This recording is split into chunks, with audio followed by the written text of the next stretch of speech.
మోకాల నొప్పులకు ఎటువంటి సర్జరీ లేకుండా ఎపియాన్ పెయిన్ క్లినిక్ అందిస్తున్న అత్యాధునిక చికిత్స.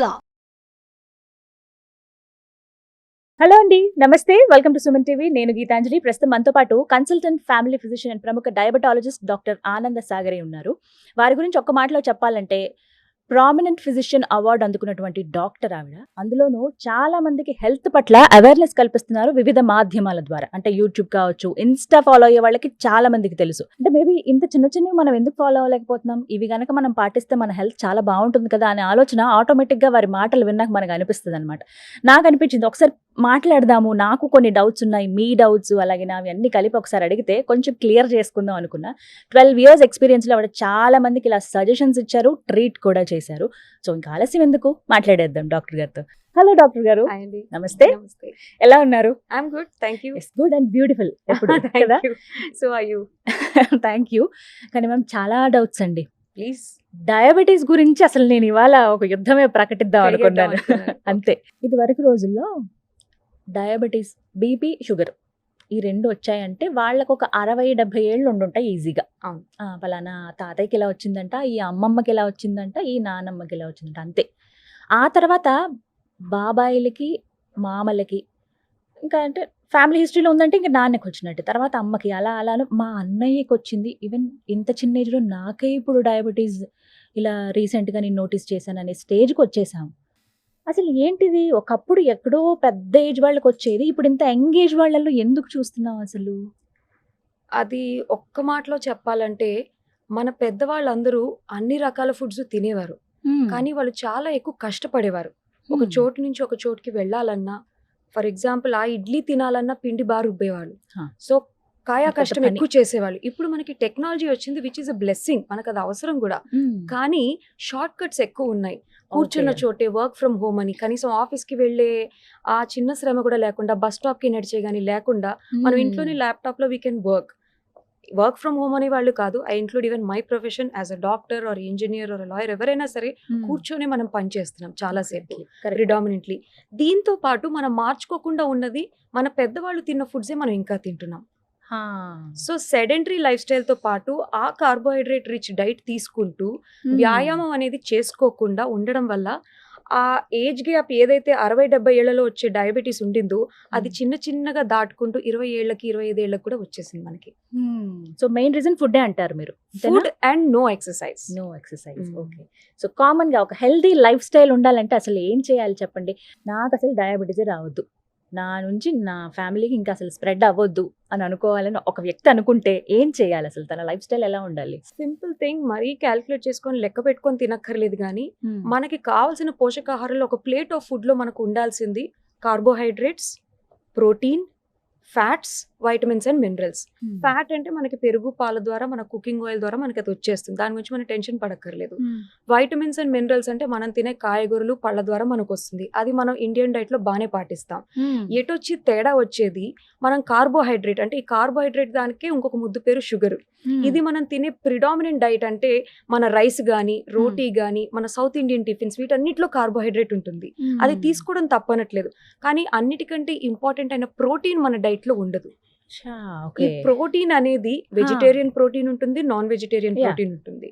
నాన్ వెజిటేరియన్ ప్రోటీన్ అంటే చికెన్, ఫిష్, ఎగ్ వైట్స్ లాంటివి. వెజిటేరియన్ ప్రోటీన్ అంటే పన్నీర్ గానీ, సోయా గానీ, తోఫు అంటాం, సోయా మిల్క్ తో చేసేది. ఇవి కూడా ఇష్టం లేని వాళ్ళు బొబ్బర్లు, శనగలు, నల్ల బఠానీలు, తర్వాత నల్ల శనగలు, రాజ్మా, చోలే, వీటి ద్వారా కూడా మనకి ప్రిడామినెంట్ గా ప్రోటీన్. ఇవన్నీ కూడా protein అందించేవే.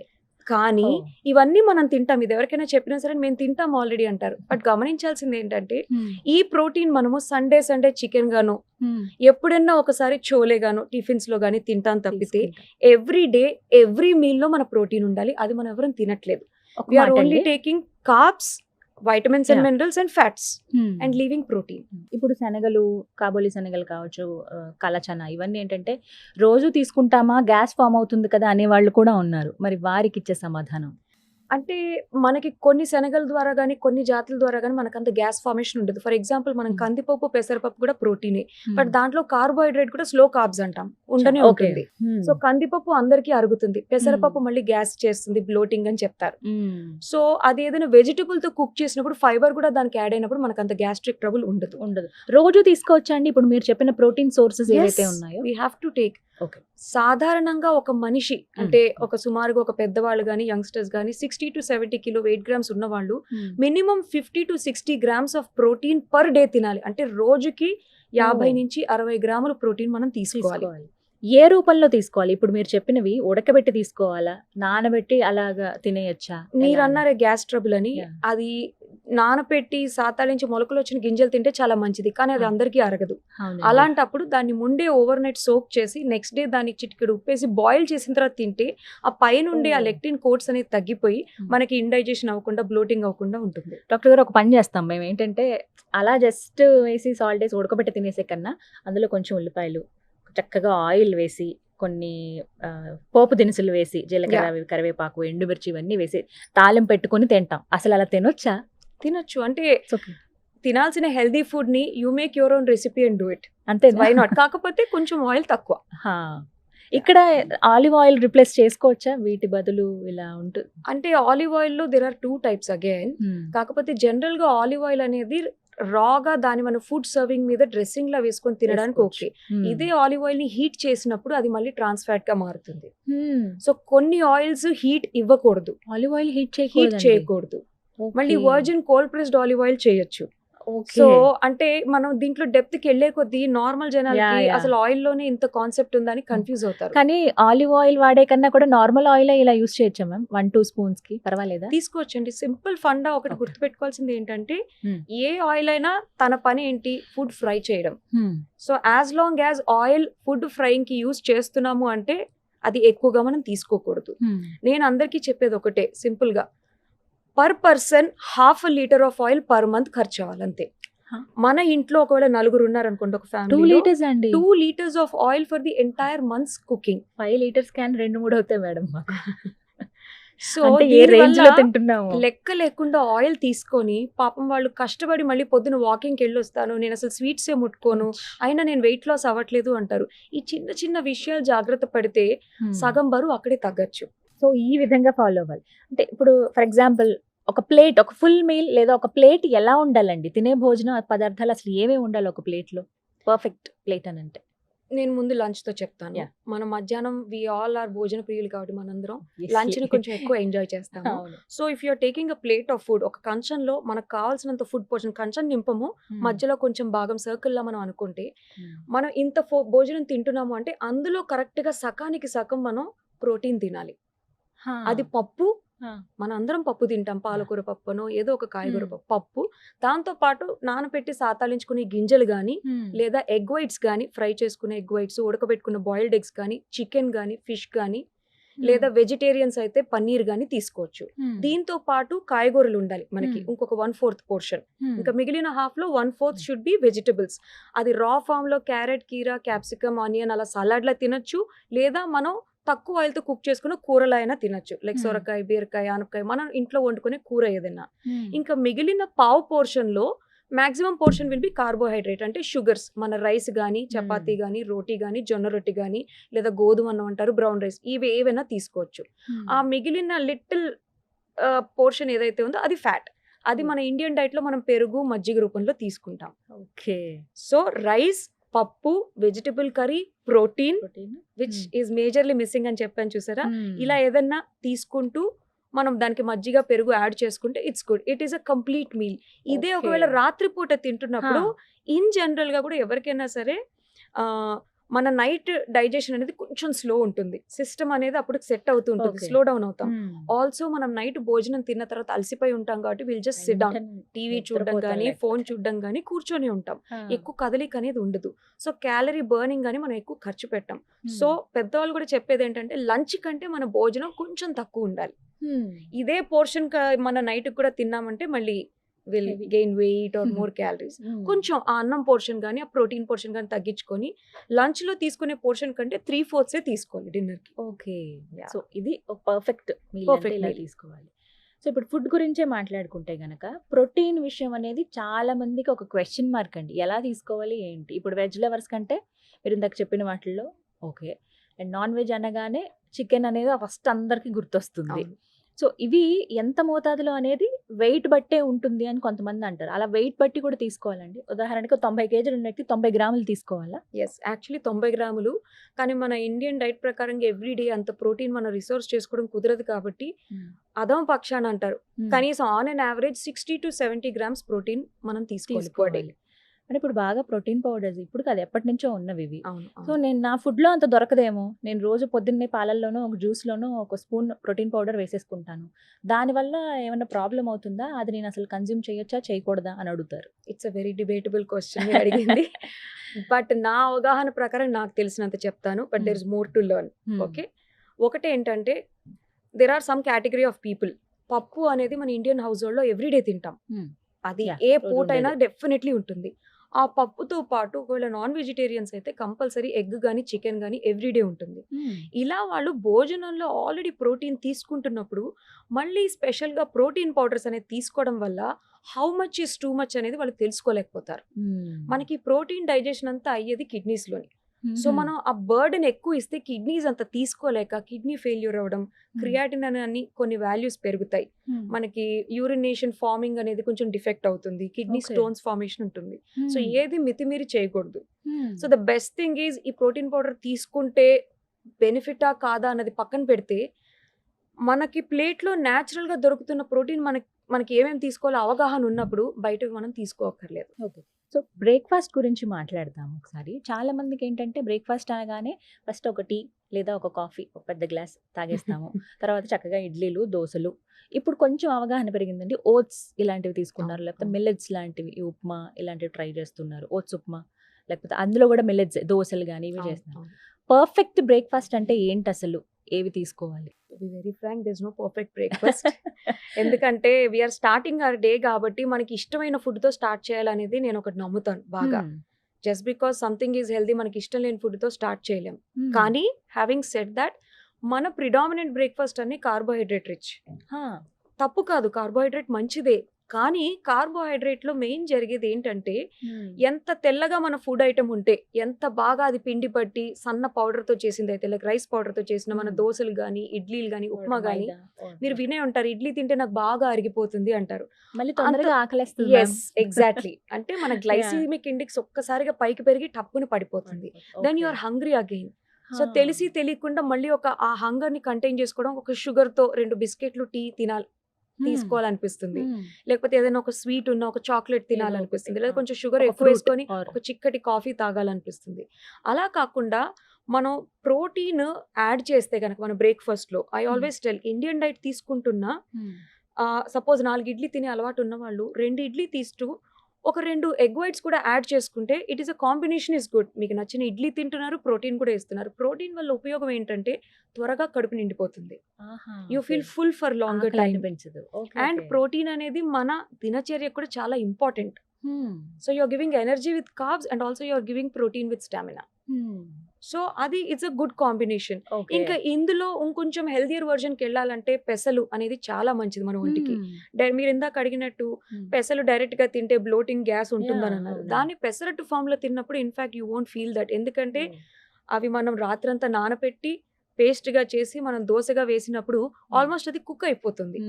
That is a good power packed protein meal. మళ్ళీ మిక్స్డ్ గ్రెయిన్స్ అన్ని కూడా నానపెట్టి దోశలా తినచ్చు. అండ్ అంటే పొట్టు తీయని వాటితో మనం బ్రేక్ఫాస్ట్ చేస్తే అరగడానికి టైం పడుతుంది కాబట్టి త్వరగా షుగర్స్ రైజ్ అవ్వవు and it keeps you full for long. Okay, ఇది ఒక్క లాజిక్ అందరూ గుర్తుపెట్టుకోవాలన్నమాట. ఇలాంటివి బ్రేక్ఫాస్ట్ గా తీసుకుంటే మధ్యాహ్నం కూడా కొంచెం తక్కువ తింటాం. సింపుల్ థింగ్, వైట్ పౌడర్ తో చేసిన మన బ్రెడ్ అంటే మైదా అంటే గోధుమ పిండిని బాగా ఆడిచిన పిండి మైదా. మనం బ్రెడ్ తీసుకున్నప్పుడు మనకి 1 hour లోనే మళ్ళీ ఆకలేస్తుంది. అంటే ఇఫ్ అ ఫుడ్ ఐటమ్ ఒక త్వరగా అరిగిపోతుంది అని అంటే అది మనకు సరిపోవట్లేదు. సో తెలిసి తెలియకుండా మనం ఇంకా ఎక్కువ తీసుకోవాల్సి వస్తుంది. అందుకే చూసారా బ్రెడ్ అండ్ ఆమ్లెట్ అని అంటారు. So you're giving protein mixing. But అందరూ ఎగ్స్ ఇష్టపడకపోవచ్చు. అలాంటి వాళ్ళు ఇలా శనగలతో నానబెట్టుకున్న దోశలు గానీ, కొంచెం పొట్టు తీయని బియ్యంతో కిచిడి అంటాం మనం ఇండియన్ బ్రేక్ఫాస్ట్ లో. Khichdi is a part and parcel. So brown rice తో khichdi. So you're adding protein, that is dal and brown rice. So carbs protein మిళితమైన Mix ప్రపోర్షన్స్ లో పెట్టుకున్నప్పుడు ఇట్స్ అ గుడ్ బ్రేక్ఫాస్ట్. కొన్ని డౌట్స్ వ్యూవర్స్ కొన్ని కామెంట్స్ రూపంలో అడిగిన ఉన్నాయండి. అందులో టిప్స్ లాగా ఇప్పుడు మా అమ్మమ్మ వాళ్ళు చెప్పారనో ఇంట్లో ఫాలో అవుతున్నారని ఇలా రకరకాల ఫాలో అవుతూ ఉంటారు. ఒకటి ఫస్ట్ వెయిట్ విషయంలో వేడి నీళ్ళు, ఒక చెక్క నిమ్మరసం, ఒక స్పూన్ తేనె వేసుకుని తాగితే జస్ట్ అది ఫాలో అవ్వు 1-2 నెలలు ఖచ్చితంగా సన్నగవుతాం అని చెప్తారు. అసలు ఇది ఎంతవరకు కరెక్ట్? అంటే ఆ నీళ్లు తాగడం వల్ల మీరేం వెయిట్ లాస్ అవ్వరు మామూలుగా చెప్పాలంటే. కాకపోతే అది మీరు మీ టీ, కాఫీ, షుగరు వాటితో తాగుతున్న దాన్ని రీప్లేస్ చేసుకుంటూ మీరు తేనె, నిమ్మకాయ నీళ్లు పొద్దున తాగడం అనేది స్టార్ట్ చేస్తే కొంతమందికి బవల్ మూమెంట్ బాగుంటుంది. అంటే it relieves constipation.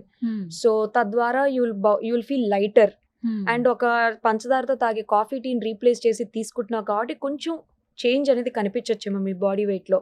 Water loss, ఎందుకంటే డిటాక్స్ అయ్యారు, ఫ్లష్ అవుట్ చేశారు కాబట్టి కొంచెం బరువు తగ్గినట్టు అనిపిస్తారు. కానీ బట్ ఎక్స్క్లూజివ్ గా నిమ్మకాయ తేనె నీళ్లు తాగుతూ ఇంకేమీ చేయకుండా బరువు తగ్గడం అనేది మాత్రం it's not at all correct. తో పాటుగా వేరే కూడా ఫాలో అవ్వాలి.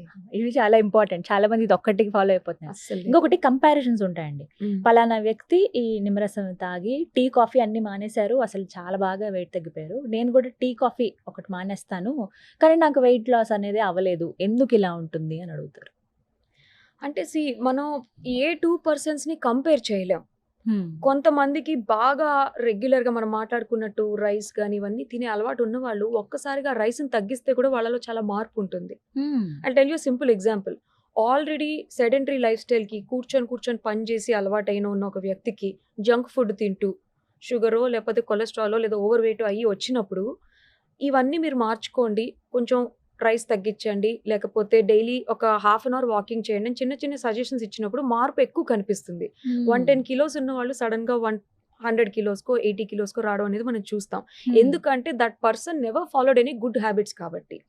బట్ ఇదే ఒక person who's already maintaining certain healthy habits, నేను ఎవ్రీడే వాకింగ్కి వెళ్తాను, ఎప్పటి నుంచో వెళ్తున్నాను, యోగా కూడా చేస్తాను, దాని తర్వాత నాకు అన్నం తినే పెద్ద అలవాటు లేదు, బ్రౌన్ రైస్ కొంచెం తీసుకుంటాను, మా ఇంట్లో అసలు నాన్ వెజ్ అనేది ఉండదు, ఇలా ఆల్రెడీ సర్టెన్ హెల్దీ హ్యాబిట్స్ లో ఉన్న వాళ్ళకి ఉట్టి కాఫీ టీ అంటే already they are in a good healthy lifestyle ఉన్నారు. సో వాళ్ళు ఉట్టి కాఫీ టీ మానేసినప్పుడు వీళ్ళకి కనిపించినంత 10-20 kilos వెయిట్ లాస్ వాళ్ళకి కనిపించదు.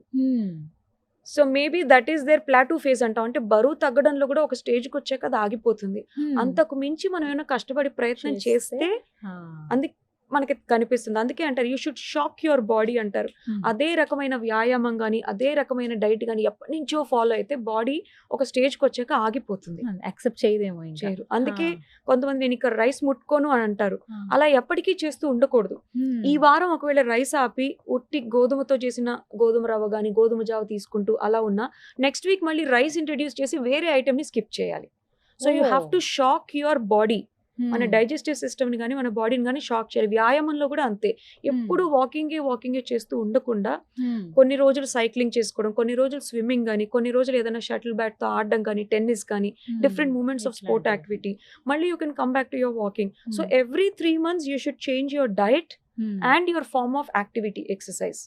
ఒకే దానిలో ఉండి స్తబ్దుపరిచేయకూడదు, బాడీని మారుస్తూ ఉండాలి మనంతట మనం. అలా ఏజ్ బట్టి కూడా ఇప్పుడు వెయిట్ గురించే మాట్లాడుకుంటేనండి, చాలా మంది మెయిన్ ప్రాబ్లం ఏంటంటే డైట్స్ బాగా ఫాలో అవుతారు, ఫాలో అయినంతసేపు బాగానే ఉంటుంది, ఆపిన తర్వాత మళ్ళీ రీగైన్ అవుతారు. ఎంతలా అంటే ముందున్న దానికన్నా డబల్ అవుతారు. అంటే రీజన్స్ ఏముంటాయి దీనికి? అంత తినలేదే అప్పుడు, అయినా కూడా ఎందుకు ఇంత వెయిట్ ఎక్కువ? సింపుల్ థింగ్ చెప్తానండి నేను. ఇప్పుడు మనకి కామన్ గా అందరూ యాక్సెప్ట్ చేసేది ఐరన్ తక్కువైంది అంటాం, హిమోగ్లోబిన్ తక్కువైంది, రక్తం పడిపోయింది అంటాం. అలా నోటీస్ చేయగానే ఏం చేస్తారు? ఇంట్లో ఇంటికి వెళ్ళగానే నెక్స్ట్ డే క్యారెట్లు, బీట్రూట్లు, పాలకూర, మెత్తికూర, గ్రీన్ లీఫీ వెజిటబుల్స్, ఇంకా పోమోగ్రానైట్ అని ఇవన్నీ స్టార్ట్ చేస్తారు. సో అవన్నీ చేసినందుకు గాను ఒక 2 నెలలకి రక్తం పెరుగుతుంది. పెరిగిందని చెప్పి ఆపేసాక రక్తం పడిపోదా? మళ్ళీ పడుతుంది కదా. అంటే నువ్వు ఏదైతే మంచి అలవాటుగా చేస్తున్నావో అది అసలు ఆపడం ఎందుకు? కంటిన్యూ చేయాలి కదా. Okay. If you are having a good food proportions తీసుకుంటున్నాం. నీకు కావాల్సిన వెయిట్ వచ్చాక అది ఆపేసి మళ్ళీ పాత ప్రపోర్షన్స్ కి వెళ్ళడం ఎందుకు బ్యాడ్ హ్యాబిట్స్ కి? సో అది కంటిన్యూ చేయాలి. చేయాలి. బట్ ఏమన్నా కొన్ని స్టాంచ్ గా మరీ నిష్టగా నేను అసలు ఈ 3 వీక్స్ అసలు స్వీట్స్ ఏ ముట్టుకోలేదు అన్నప్పుడు I tell my patients cheat meal పెట్టుకోండి, మరీ అసలు టచ్ చేయనని పెట్టుకోవద్దు.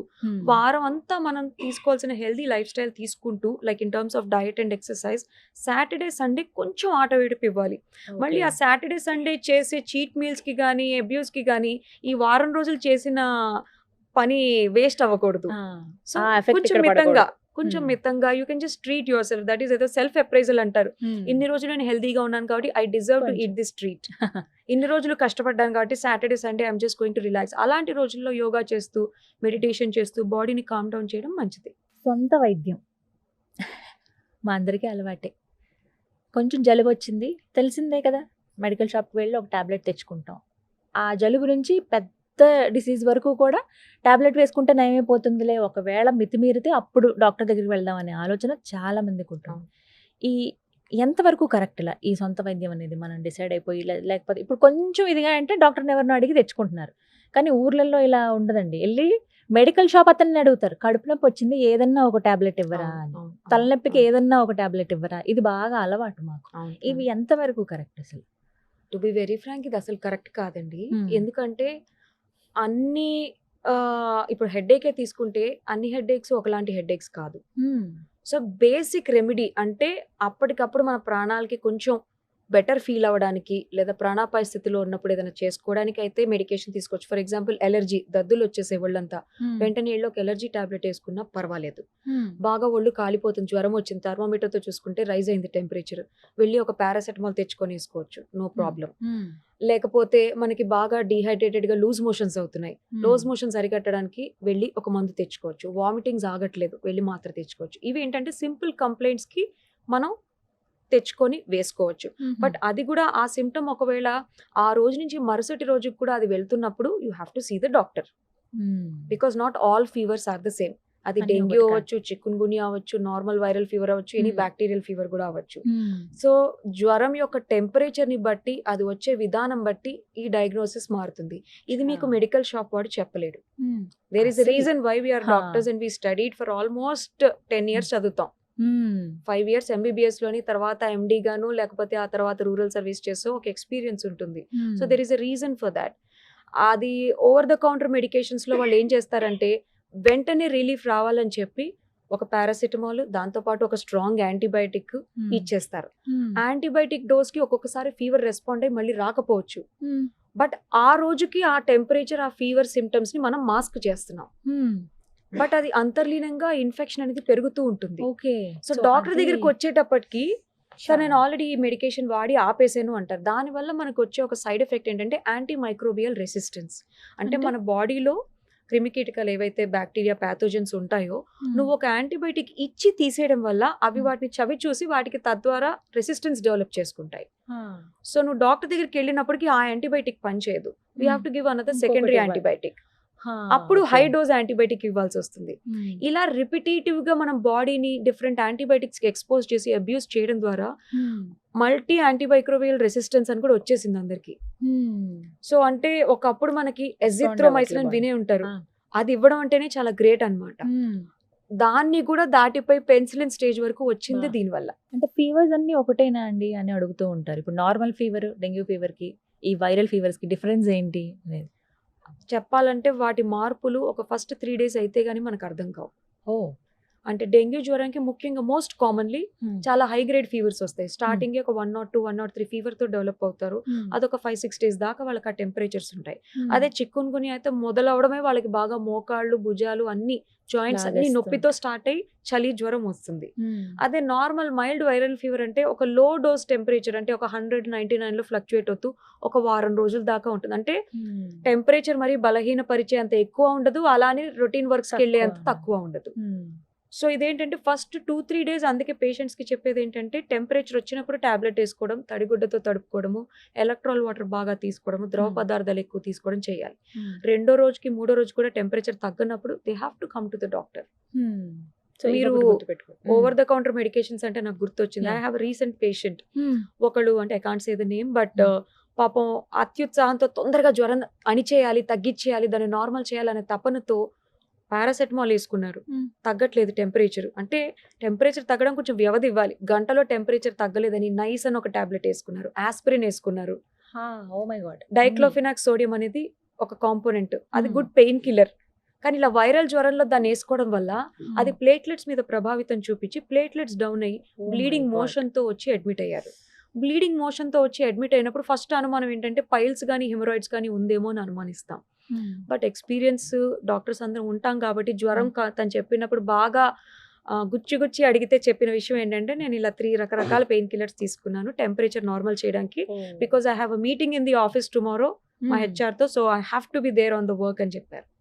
బట్ దానివల్ల పాప మా అబ్బాయి is admitted now with very low platelet count, bleeding tendencies కూడా చూసాం. ఇప్పుడు ప్లేట్లెట్ లెక్కిస్తున్నాం. అంటే చేతులారా చేసుకునేది. సో పెయిన్ కిల్లర్స్ అనేది అసలు డెంగ్యూ జ్వరంలో వాడకూడదు. చాలా మంది చాలా అలవోకగా వేసేసుకుంటూ ఉంటారు. ఏం కాదు అంటే ఆ కొంచెం కీళ్ళ నొప్పులు అవి కూడా ఉంటాయి. ఈ తప్పు ఎక్కడ జరుగుతుందంటే వాళ్ళు సొంతంగా ఇంట్లో ఉండగా ఇలా సొంత వైద్యంతో పెయిన్ కిల్లర్స్ ఎక్కువ వేసేసుకొని జ్వరాన్ని అణిచివేయాలనుకోవడం, లేదా ఫార్మసిస్ట్ దగ్గరికి వెళ్ళి నాకు హై గ్రేడ్ ఫీవర్ వచ్చింది తక్కువ తగ్గేటట్టు మాత్రం ఇవ్వు అంటే వాళ్ళు ఇవ్వడం. సో ఇచ్చేవాడు ఇవన్నీ క్వశ్చన్స్ అడగరు, అసలు అడగడం మన తప్పు. వాళ్ళు పెయిన్ కిల్లర్స్ ఇవ్వడం ద్వారా వేసుకోవడం ద్వారా ఈ బ్లీడింగ్ టెండెన్సీస్ చూస్తాం. అందుకని ఎప్పుడు over the counter medications beyond ఒక రీజనబుల్ డౌట్ ఉన్నప్పుడు తీసుకోకూడదు. ఆల్రెడీ డౌట్ తో ఉన్నప్పుడు తీసుకుంటే అది ఇంకా ఎక్కువ అవుతుంది తప్ప తగ్గే ఛాన్సెస్ అయితే ఉండవు. ఇవి చాలా మందికి తెలుసు కానీ అంటే ఆ టైం కి వేసేసుకుందాం రిలాక్స్ అవుతాం కదా అని ఆ మూమెంట్ కి దాన్ని సర్దుపరిచేయాలి కాబట్టి అదే ఉండదు. డాక్టర్ దగ్గరికి వెళ్ళాలి అని అంటే ఏదో పెద్ద డిజీజ్ వస్తేనే కదా మనం వెళ్తాం, ఈ చిన్న చిన్న వాటికి కూడా వెళ్తామా అనే భావన చాలా మందిలో ఇప్పటికీ ఉండిపోయిందండి. మరి అది ఎలా చెప్పాలంటే ఒకప్పటికంటే ఇప్పుడు డాక్టర్స్ రీచబిలిటీ గానీ అవైలబిలిటీ గానీ ఆన్లైన్ కన్సల్టేషన్స్ అనే ఒక మాధ్యమం ద్వారా గానీ వాట్సాప్స్ ద్వారా మీకు మీ డాక్టర్ తో పరిచయం ఉంటే వాట్సాప్ కూడా చేస్తారు, ఫోన్స్ చేస్తారు, మెసేజెస్ చేస్తారు, మెయిల్స్ పెడతారు. Like even if I travel I'm always available to my patients via mail. Signal ఉన్నా లేకపోయినా నా వల్ల చేతనైంది నేను రెస్పాండ్ ఇస్తాను, నా వల్ల చేత కాంది నేను క్లియర్ గా చెప్తాను, నేను ఇది ఇక్కడ నుంచి ట్రీట్ చేయలేకపోతున్నాను, వేరే డాక్టర్ ని కన్సల్ట్ అవ్వండి అని చెప్పి. సో అంత వాళ్ళకి అన్అవైలబుల్ గా డాక్టర్స్ అయితే లేరు. దానికోసమే కదా ఒక డాక్టర్ ఒక డ్యూటీ అయిపోయి వెళ్ళిపోయినా ఎమర్జెన్సీ యూనిట్స్ అనేది ప్రతి హాస్పిటల్ పెట్టేది. అందుకు 24/7 there is always a doctor to see you. Only thing మనం వెళ్ళి వాళ్ళని వినియోగించుకోవాలి అంతే. ఇప్పుడు మీరు అంటుంటే అనిపిస్తుంది, నార్మల్గా ఎప్పుడు చూస్తుంటాం కదండి డాక్టర్స్ని అందరినీ, అసలు వీళ్ళ లైఫ్ ఎలా ఉంటుంది, ఇంతే హడావిడా రోజు పేషెంట్లను చూస్తూ అసలు ఫ్యామిలీ టైం అంటూ ఉంటుందా, ఒక డాక్టర్ లైఫ్ ఎలా ఉంటుందని అడగాలనిపిస్తుంది. మీ లైఫ్ ఎలా ఉంటుంది అసలు? అంటే ఇప్పుడు నేను చెప్పిన ఈ మాధ్యమాల ద్వారా కాబట్టి పేషెంట్స్ వాళ్ళు మాకు డైరెక్ట్ గా కనిపించకపోయినా సైకలాజికల్ గా అయితే నా చుట్టూ ఎప్పుడు పేషెంట్స్ ఉన్నట్టే ఉంటుంది. ఎందుకంటే I'm always responding on phone, mails and morning అంతా పేషెంట్స్ చూస్తూ. ఒక typical doctors life I'm sure everybody is the same. చాలా ఎర్లీగా స్టార్ట్ అవుతుంది డాక్టర్స్ లైఫ్, చాలా ఎర్లీగా. అది పేషెంట్ ఫోన్స్ తో గానీ, పేషెంట్ షుగర్స్ ఇన్ఫార్మ్ చేయడానికి సిస్టర్ కాల్స్ తో గానీ it starts off. So you're already mind లో క్యాల్కులేట్ చేస్తే ట్రీట్మెంట్ అనేది మొదలైపోయింది. So once we spend time with our family or kids school and all that chores చేసుకున్నాక I think from 9:30 onwards our work starts off. 9:30 to 5:30 we are in the hospital taking care of patients, in patients admit అయిన వాళ్ళని కానీ ఓపీలో కానీ చూసుకుంటూ అన్ని. ఇంకా evening practice ఉన్న వాళ్ళకైతే ఐ థింక్ మళ్ళీ 6 to 9 they are with the patients again. ఈ మిగిలిన టైంలో they try to take care of the family. But correct time management చేసుకొని స్ట్రిక్ట్ గా సండే నో వర్కింగ్ అని పెట్టుకొని ఫ్యామిలీకి కూడా ప్రయారిటీ పెట్టుకుంటే I think you can balance చేయొచ్చు. ఎందుకంటే ఆ గ్యాప్ లేకపోతే we cannot give quality care on your Monday. Correct, అందరం మనుషులమే కదండి, లాస్ట్ ఖచ్చితంగా ఉండాలి. కానీ డాక్టర్లకి ప్రత్యేక స్థానం ఉంది, దైవంగా భావిస్తాం. దేవుడు తర్వాత ప్రాణం పోసేది ఆయనే అని ఫీల్ అవుతాం, ఆవిడే అన్నట్టుగా ఫీల్ అవుతాం ఎవరైనా. బట్ కొన్ని ఇష్యూస్ మామూలు మనుషులుగా మాకే చాలా బాధ అనిపిస్తాయి.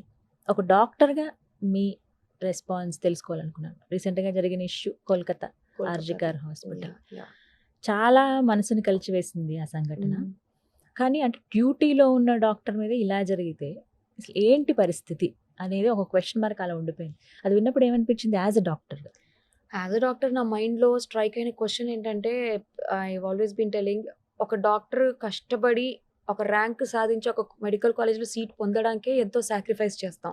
మంచి టీనేజ్లో అందరూ సినిమాలు చూస్తూ ఫ్రెండ్స్తో ఎంజాయ్ చేసే టైంలో మేము మాత్రం బుక్స్ వేసుకొని రాత్రింబగళ్ళు చదువుకుంటూ ఒక ర్యాంక్ సాధించి హమ్మయ్య కెరియర్ సెటిల్ అయింది అనుకోవడానికి లేదు. అది just it's an entry to a big life long study career.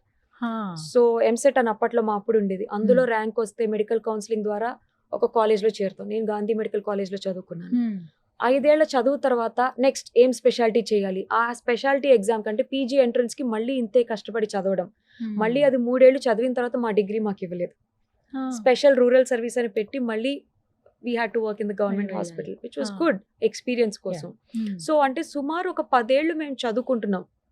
Leaving family, our youth, any entertainment అన్ని సాక్రిఫైస్ చేసి రాత్రింబగలు నిద్ర కానీ ఆహారాలు కానీ వదిలేసుకొని జస్ట్ గోల్ ర్యాంక్ సాధించాలి, కాలేజ్లోకి వెళ్ళాలి, చదవాలి అనే గోల్తో ఉన్నాం. So already we have sacrificed enough.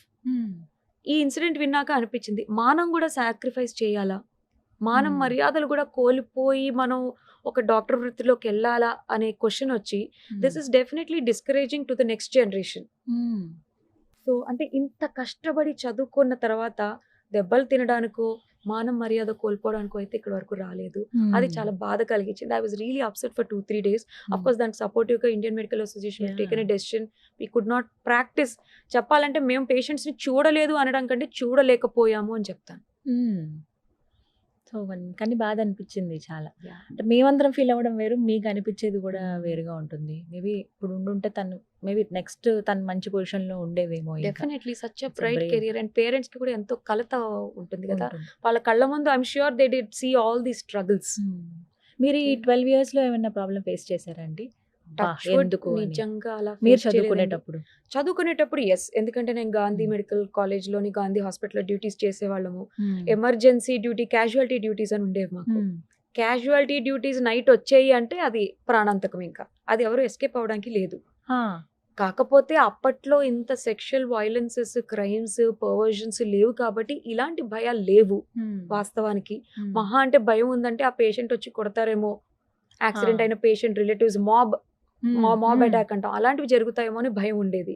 But భయం ఉన్నా అలానే డ్యూటీలు చేసాము. ఒక మాట ఫ్రాంక్ గా చెప్తారా, వైద్యం బాగా ఖరీదైపోయింది అనేది? వైద్యం అంటే మీరు ఒకవేళ హాస్పిటల్స్ ద్వారా అంటే మనకి ఇన్సూరెన్సెస్ ద్వారా కానీ రకరకాల ఖర్చులన్నీ అయితే పెరిగిపోయాయండి డెఫినెట్లీ. బట్ ఒక సాధారణ మనిషి వచ్చి మనకి ఓపీలో కన్సల్టేషన్ తీసుకొని చాలా మటుకు జబ్బులు మనం అలానే నయం చేస్తాము. సో అలా అయితే అది ఏం ఖరీదు కాలేదు. ఎందుకంటే కోవిడ్ టైంలోని మాస్కులు కూడా ఎక్కువ డబుల్ ట్రిపుల్ రేట్స్కి అమ్మారు, శానిటైజర్స్ కూడా వేలల్లో అమ్మారు. మారనిది ఒక్క డాక్టర్ ఫీజు మాత్రమే మారలేదు.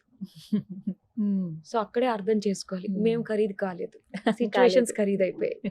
నేను విన్నది ఇది చాలా సార్లు డిస్కషన్ కూడా జరిగింది ఫ్రెండ్స్ మధ్యలో ఉన్నప్పుడు, ఇలా కాలేజెస్ గురించి వచ్చినప్పుడు. మెడికల్ కాలేజ్లో విపరీతమైన ర్యాగింగ్ ఉంటుంది, కొత్త వాళ్ళు వచ్చారంటే సీనియర్లు ఇంకా ఒక ఆట ఆడుకుంటారు వాళ్ళని అని అంటారు. నిజమా అండి? అంటే నా ఎక్స్పీరియన్స్ నుంచి చెప్తాను, నా ఎక్స్పీరియన్స్ని నేను నమ్ముతాను. నేను గాంధీ మెడికల్ కాలేజ్లో వెళ్ళినప్పుడు నా పర్సనల్ ఎక్స్పీరియన్స్ అయితే ర్యాగింగ్ అని నేను అనను కానీ ప్రతి సీనియర్తో ఇంటరాక్ట్ అయ్యాను. Yeah, we were all called and talked and పాటలు పాడమనేవాళ్ళు, జోక్స్ చెప్పమనేవాళ్ళు. ఓకే. సో ఇలా రకరకాలుగా జరిగేది. But it was all in a fun limit. నాకైతే ఇంతవరకు ఎలాంటి బ్యాడ్ ఎక్స్పీరియన్స్ ఫేస్ అవ్వలేదు. సో నా సీనియర్స్ నాకు అలానే పరిచయం అయ్యారు. And at the same times నాకు ర్యాగింగ్ అని నేను చెప్పను కానీ ఇంటరాక్షన్ జరిగిన తర్వాత నిజంగా ఎగ్జామ్స్ టైంలో ఎక్కువ హెల్ప్ చేసింది వాళ్ళే. ఈ బుక్స్ అయితే నీకు ఎక్కదు, నువ్వు ఈ బుక్ చదువుకుంటే నీకు ఈ పాయింట్స్ క్లియర్గా ఇదవుతాయి, నా నోట్స్ ఉంటుంది లాకర్లో, నువ్వు తీసుకో, నాకు ఇప్పుడు అక్కర్లేదు అనివన్నీ. సో మనకు అసలు వాళ్ళ ఇంటరాక్షనే లేకపోతే ఆ 2 అడుగులు ముందుకు వచ్చి వాళ్ళు మనకు సాయం చేయాల్సిన అవసరం లేదు. సో నా పర్సనల్ ఎక్స్పీరియన్స్లోనైతే ర్యాగింగ్ ఈజ్ ఇంపార్టెంట్ అని నేను అనను, but interaction is important. Interaction కావాలి. కానీ ఏదైనా మితి మీరితే ఎవరినైనా బాధించేటట్టు ఉంటే అది చేయకూడదు. అంటే మీరు ఇప్పుడు ఒకళ్ళని పాట పాడమన్నారు, పాడే వాళ్ళని పాడిచ్చండి, వాళ్ళు పాడను అన్నప్పుడు ఫోర్స్ చేయకూడదు. కొంతమంది దానికి ఏడ్చి చెప్తారు, కొంతమంది కోపం వస్తుంది, కొంతమంది వాకౌట్ చేస్తారు. సెన్సిటివిటీని బట్టి వాళ్ళ ముఖ కవళికలను గమనించుకొని మనం I think we have to take a step back. దాన్ని బట్టి మూవ్ అవ్వాలంటే. మీరు చూసారా పోనీ మీ ఎక్స్పీరియన్స్ లో మీకు కాకపోయినా వేరే వాళ్ళు ఎవరికైనా ఇలా ర్యాగింగ్ జరిగినట్టు మీరు వినున్నారా? మా మెడికల్ కాలేజ్ లైఫ్‌లోనైతే అంటే నాకు చాలా ఎక్స్‌టెన్సివ్ కాలేజ్ లైఫ్ అండి. గాంధీలోని లేదా అటు ఉస్మానియాలో గాని, మేము ఇంటర్ కాలేజ్ ఫెస్టివల్స్ కానీ కూడా వెళ్ళేవాళ్ళము. అలా ర్యాగింగ్‌కి బలయ్యి లేదా చాలా అప్సెట్ అయిన వాళ్ళనైతే నేను ఎవరిని చూడలేదు. ఆ తర్వాత మరి బాగా ఎక్కువైందేమో తెలీదు గానీ, ఎందుకంటే మా టైం అప్పుడు కూడా యాంటీ ర్యాగింగ్ లాస్ అని చాలా పోస్టర్స్ అవి కూడా ఉండేవి. సో చెప్పాలంటే ఒక పెద్ద ఆడిటోరియం హాల్‌లో నాకు ఇప్పటికీ బాగా గుర్తు. సీనియర్స్ అందరూ ఆడిటోరియం మీద ఉండేవారు డయాస్ పైన. మేమందరం డయాస్ కింద ఉండేవాళ్ళం. So one comfort zone they gave us was ఇక్కడికొచ్చి పాడండి అని అనడం కంటే నీ ప్లేస్‌లో నించొని నీ ఫ్రెండ్స్‌తో పాటు నువ్వు ఒక పాట పాడు. లేదా నిన్ను నువ్వు ఇంట్రొడ్యూస్ చేసుకో అని అలా చెప్పేవారు. So I think that gave us a little comfort zone. ఫ్రెండ్స్‌తో పాటే ఉన్నాం కదా ఇలా చేయొచ్చు అని చెప్పి. బట్ తర్వాత నేను కొన్ని సంఘటనలు విన్నాను కానీ బట్ మా వరకు అయితే జరగలేదు. So you are lucky. I was blessed to be in that college and to be with my lovely seniors. So only doctor life stories, doctor గురించి ఒక హీరోయిన్ డాక్టరో, హీరో డాక్టరో ఇలా ఫలానా సినిమాలు వస్తుంటాయి కదండి. అవి చూసినప్పుడు ఏమనిపిస్తుంది? ఫ్రాంక్లీ చెప్పమంటారా? అబ్బా వీళ్ళు చాలా ఈజీగా స్టెథోస్కోప్ ఏప్రిన్ వేసేసుకున్నారు ఎంట్రన్స్‌లు రాయకుండా. మేమైతే కష్టపడి ఎంట్రన్స్ రాసిన తర్వాత ఏప్రిన్ కొనుక్కోవడానికే నాకు ఆల్మోస్ట్ ఒక 2 ఏళ్ళు పట్టింది. ఓకే. అంటే ఆ ఎంట్రన్స్ రాసి ర్యాంక్ వచ్చి ఫ్రీ సీట్ వచ్చింది నీకు గాంధీలో అని చెప్పాక I had to buy an apron. So it was like an armour for me. నాకు ఏప్రిన్ వచ్చింది. స్టెథోస్కోప్ వేసుకోవడానికి it took me 5 years. Final ఇయర్కి వచ్చాక we have to buy the stethoscope. అంతవరకు యూ కాంట్ వేర్. సో అంతవరకు seniors కానీ మా professors వేసుకుంటే చూసి అడ్మైర్ చేయడమే. నాకు ఆ రోజు ఎప్పుడు వస్తుందో అని. సో సినిమాలో చాలా క్యాజువల్ గా హీరోయిన్ కి ఏప్రిన్ ఒకటి వేసి స్టెత్ వేసే కానీ వీళ్ళు ఎంత ఫాస్ట్ గా డాక్టర్స్ అయిపోయారు అనిపిస్తుంది. మీరు రీసెంట్ గా చూస్తున్నారో ఒక సినిమాలో తను సినిమాలో క్యారెక్టర్స్ వేస్తూ ఉంటారు. సినిమాలోనే హీరోయిన్ యాక్ట్రెస్ తను. డాక్టర్ అవ్వాలంటే తను మొత్తం ఎంబీబీఎస్ డాక్టర్ చదివేసి అప్పుడు చేసేవాళ్ళు. లాయర్ అంటే మొత్తం లాలో కోర్టులో కూడా వాదించిస్తారు అలా అనమాట. ఓకే. మీకు అలా నచ్చిన సినిమా ఏదైనా ఉందా డాక్టర్ కి సంబంధించి ఏదైనా? డాక్టర్ కి సంబంధించిన సినిమా అంటే ప్రస్తుతానికి అంతగా గుర్తులేవు. బట్ డాక్టర్ అని ఒక సిరీస్ ఉంది, ద గుడ్ డాక్టర్ అని. I follow that on Netflix. So కొన్ని సంఘటనలు సిచ్యువేషన్స్ బాగుంటాయి and that is really good. అంటే కొన్ని సిచ్యువేషన్స్ కూడా డాక్టర్స్ లైఫ్ లో ఆ ఎమర్జెన్సీలో ఫ్లైట్ లో ఏదైనా జరిగినప్పుడు కానీ ఒక డాక్టర్ ఎక్కడున్నా డాక్టరే. So they step in forward to help the patient or solve the situation. So అది చాలా టచింగ్ గా అనిపించింది. నిజంగా అవి కొన్ని భలే ఉంటాయండి. గవర్నర్, పాస్ట్ గవర్నర్ తమిళసై గారు ప్లేన్ లో ఒక వ్యక్తిని కాపాడడం కానీ అంటే తను డాక్టర్ అవ్వటం ఒకరిని కాపాడగలిగారు అనేది ఇలాంటివి విన్నప్పుడు కొంచెం భలే అనిపిస్తుంది. Thank you so much doctor గారు. చాలా విషయాలు మాట్లాడారు. బట్ ఇంకా చాలా ఉన్నాయి. డయాబెటీస్ గురించి డీప్ గా వెళ్దాము. బట్ కొంతమంది కొన్ని క్వైరీస్ అడుగుతారు, దాన్ని బట్టి తీసుకుంటాను. నెక్స్ట్ టైం మనం టైం బట్టి మాట్లాడదాం. Pleasure is mine as well. Thank you so much అండి. Thank you.